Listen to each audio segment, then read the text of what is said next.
Hello guys, welcome back to my new story.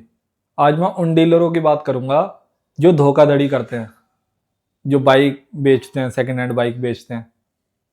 आज मैं उनकी स्टोरी बताऊंगा आपको।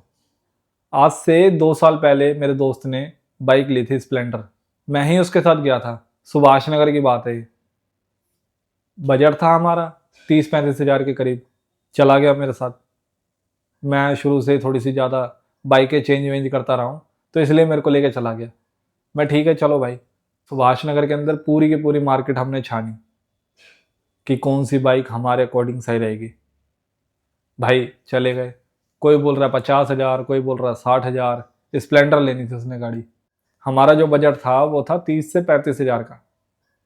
देखी, इधर उधर देखते देखते देखते देखते एक बाइक हमारे दिमाग में पड़ गई। हमें समझ आ गई। एक बाइक वो था, मॉडल मेरे हिसाब से 2000, मेरे ख्याल से 15 का था। 2015 का मॉडल था। पसंद आई, डिमांड रखी डीलर ने 40 हज़ार पे। कैसे तैसे लेस करवाया हमने उससे। 35 हज़ार से करते करते 37 हज़ार पे जाके गाड़ी रुकी। हमने बोला चल ठीक है यार, 1000, 1500, 2000 की बात है, तो मैं अपनी तरफ से एडजस्ट कर दूंगा, तो बाइक उठा। अब वो बोल रहा है, बड़ी बड़ी बातें कर रहा है कि जो कोई गाड़ी के अंदर कमी नहीं है, किसी कोठियों की गाड़ी थी ये, वो लड़का चलाता ही नहीं है, वो यहाँ इंडिया में रहता ही नहीं है, वो अपनी कोठी खाली करके अपना बाहर चले गए, एनआरआई हो गए। ये डीलरों के होते हैं हिसाब किताब। हमने भी भरोसा कर लिया। पहली बार गए थे सुभाष नगर। हमें लगा यार चल, भरोसे पे बंदा इतना बोल रहा है, लंबी लंबी फेंक रहा है, ठीक होगी गाड़ी, बाइक अच्छी होगी।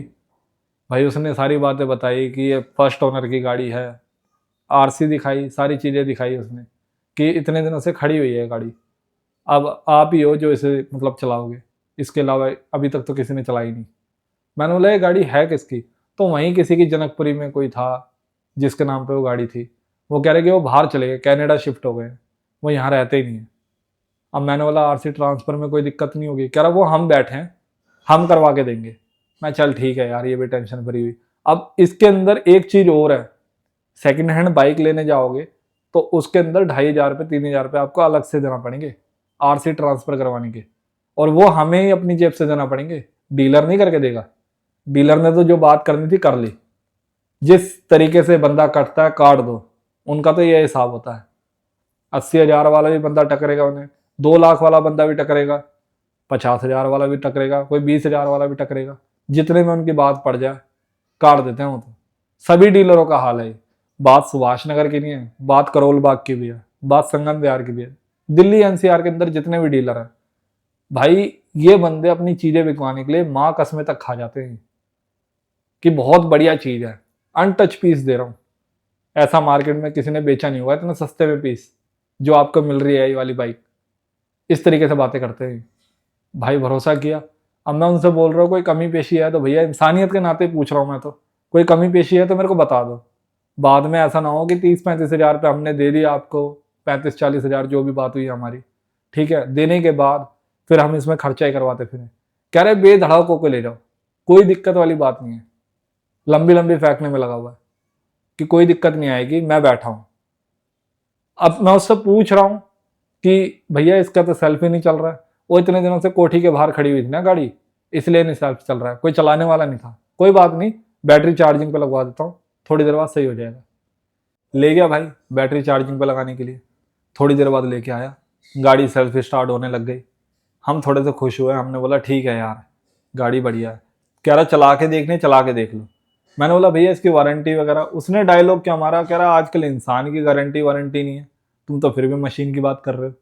मैंने बोला कुछ तो दोगे? कह रहा नहीं नहीं, वारंटी वगैरह कुछ नहीं होती। मैंने बोला रिस्क पे लेके जाएंगे फिर से, अभी तो आप बड़ी बड़ी बातें कर रहे थे। कह रहा भैया हमारा तो डेली का काम है, हाँ ये बोल सकता हूँ 1-2 महीने के अंदर अगर कोई दिक्कत आ जाती है आप वापस कर जाना। मैं यार ये तो रिस्क वाली बात है ना, या तो तुम इतनी लंबी लंबी फेंको मत कि गाड़ी के अंदर कोई दिक्कत नहीं है ये वो। मैंने बोला भैया यहाँ कोई मैकेनिक नहीं है आसपास। कह रहा भैया आप अपने घर से मैकेनिक ले आते, कोई दिक्कत वाली बात नहीं है। अगर वो मैकेनिक इस तरीके से बोल दे कि इसके इंजन के अंदर दिक्कत है या साइलेंसर इसका धुआं दे रहा है, तो मैं मान जाऊंगा। हमने बोला यार इतनी बड़ी बड़ी बातें कर रहा है, क्या पता सही होगी गाड़ी। हमने उठा ली, जो भी उसके पैसे बनते थे 37 हज़ार पे हमने मतलब गाड़ी के दिए, और 2-3 हज़ार रुपये जो आरसी के बनते थे, टोटली 40 हज़ार के में गाड़ी पड़ गई। अब मैंने बोला भाई इससे पेट्रोल वगैरह तो दे दो। पेट्रोल की बात हुई, थोड़ा बहुत उसने इतना सा पेट्रोल दे दिया बोतल के अंदर। मैं कह रहा कहाँ जाना है, मैं जी संगम विहार लेके जाएंगे। रास्ते में चलते चलते चलते चलते कोई दिक्कत नहीं लगी। घर पे आके गाड़ी को देख रहे, मैकेनिक पे लेके गए सर्विस करवाने के लिए, तब असली दिक्कत पता चली। गाड़ी का जो एक होता है ना, मतलब चेसी जिसे कहते हैं, बाइक की स्प्लेंडर की जो चेसी होती है भाई, वो बेल्ट हो रखी है जिस पे पूरा की पूरा इंजन टिका हुआ है। इस तरीके से धोखाधड़ी करते हैं साले, और कसमें खा लेते हैं। माँ कसम लगे, जिस मर्जी की कसम खिलवा लो, गाड़ी अनटच पीस है। बंदा सेकंड हैंड लेने जाता है गाड़ी क्योंकि नया का उसका बजट नहीं होता। अगर नई गाड़ी का बजट हो तो बंदा सेकंड हैंड क्यों लेने जाए। किसी तरीके से पैसे जोड़ जाड़ के बंदा गाड़ी खरीदने जाता है, उसके बाद उसके साथ ये धोखाधड़ी हो जाती है। अब उसको हम जाके वापस करें तो वो एक्सेप्ट करेगा इस बात को? वो तो कहेगा नहीं भैया, आपने तो यहाँ पे देखी थी, ध्यान से देखते, नीचे मिट्टी लगी पड़ी है, पता ही नहीं चल रहा है उसका झूला कैसा है, उसकी चेसी कैसी है। तो ऐसे ऐसे डीलर भी होते हैं। अच्छे भी होते हैं मार्केट में डीलर, जो एक आवाज में बोल देते हैं कि अपना मैकेनिक ले आओ, अच्छी तरीके से तसल्ली करा लो। पर ऐसे चोर भी डीलर होते हैं। ये हाल हो रखा है आजकल। इंसानियत है ही नहीं लोगों में। पैसा कमाने की पड़ी है, लूट लो किसी तरीके से बंदे को। कोई दूसरे की दुकान पे चला जाएगा ना बंदा, मैं रैंडमली बात बता रहा हूँ, इस तरफ बाइक वाले की दुकान है और दूसरी बाइक वाले की दुकान पे चले जा, मजाल है वो तुम्हारी बाइक लगने देगा अपनी दुकान के आगे। ये हाल हो रखा होता है। आपस में ही कंपटीशन करने में लगे होते हैं दुकान वाले कि भाई तुमने अगर उसी दुकान से सामान लेना है तो मेरी दुकान से बाइक हटाओ। ऐसा करते हैं। ये करोल बाग का भी हाल है बाइक मार्केट का, ये सुभाष नगर का भी हाल है, और ये अपने संगम विहार का भी हाल है। डीलर सारे के सारे हरामी होते हैं। कोई इनको ये मत समझना कि ये दूध के धुले होते हैं। अपना प्रोडक्ट बेचने के लिए, अपनी बाइक बेचने के लिए, या अपनी कार बेचने के लिए, या अपना मकान बेचने के लिए किसी भी हद तक गिर जाएंगे। एक बार तुम खरीद लो, एक बार तुम खरीद तो लो चीज, मजाल है वो तुम्हारी बात कोई मान लेंगे बाद में। वो तो यही बोलेंगे भैया आप पहले चेक कर लेते, उस समय क्यों नहीं ध्यान दिया, ये दिक्कत थी। तो झूला डलवाया गाड़ी का, चेसी उसकी डलवाई, चेसी डलवाने के बाद थोड़े दिनों बाद खबर आ गई जी गाड़ी धुआं देने लग गई। फिर उसका काम करवाया पिस्टन का, आधा इंजन खुला उसका। ये हाल हो रखा है। 40,000 की गाड़ी ली, 10 से 15,000 रुपये पर लग गए, और अभी भी गाड़ी कहीं ना कहीं टेढ़ी मेढ़ी रहती है। एवरेज की तो छोड़ो, पर वैसे भी गाड़ी धुआं ही देती है। अगर आपके साथ भी पहले ऐसा हुआ है तो प्लीज आप कमेंट करके बताना। मैं इसलिए कहता हूं कि अगर कोई भी सेकंड हैंड गाड़ी लेने जा रहे हो, कोई भी ऐसा काम कर रहे हो जो कि आपको मकान की, मतलब कि कह लो एक मकान लेना है, या बाइक लेनी है, या कार लेनी है, किसी नॉलेज वाले बंदे को लेके जाओ। ये गाड़ी वाली जो मैं कहानी बता रहा हूँ आपको, तो इसके लिए तो जरूरी है कि मैकेनिक को लेके जाओ। जो उसकी दिहाड़ी पड़ती है 1,500 2,000, बाइक मैकेनिक हो गया, कार मैकेनिक हो गया, उसको बोलो भैया मैं अपनी जेब से दे दूंगा। पर अगर मेरे पास इतना बजट नहीं है ना नई गाड़ी अफोर्ड करने का, तो मैं सेकेंड हैंड ले रहा हूँ, तो किसी मैकेनिक को लेके जाओ, ताकि वो तुम्हारे फेवर में बोले तो सही कि भैया इसके अंदर ये दिक्कत है। हम यार नॉलेज नहीं हमें, चले गए हम मुंह उठा के कि बाइक अच्छी मिलेगी। वो तो मिट्टी हो गए ना।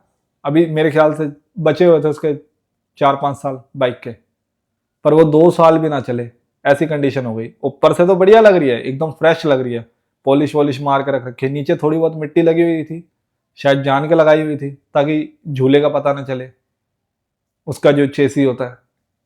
हमने बोला चल ठीक है यार, गाड़ी चला के भी देख ली, कोई दिक्कत नहीं लगी। ऐसे ऐसे हाल होते हैं डीलरों के। इन डीलरों पे ना भरोसा करके अपना खुद का मैकेनिक लेके जाओ। और मैं तो यार ये सजेशन दूंगा कि नई गाड़ी खरीदो, वो बेस्ट है। थोड़ी सी महंगी पड़ जाएगी, किस्तें हो जाएगी तुम्हारे सर पे, वो एक बार के लिए ठीक रहेगा, पर इन चक्करों से तो बचोगे ना कि यार कल को उसका इंजन खुल गया, कल को उसका धुआं निकल रहा है बहुत ज्यादा बाइक में से। तो इसलिए बंदा इसलिए भागता है कि नई गाड़ी ले ले। पर कई मेरे भाई ऐसे हैं जिनका बजट नहीं बन पाता, वो पुरानी के चक्कर में भागते हैं। फिर पुरानी के चक्कर में डबल खर्चा करना पड़ जाता है उन्हें। स्टोरी अच्छी लगे लाइक शेयर सब्सक्राइब जरूर करें। मिलते हैं अपनी अगली स्टोरी में।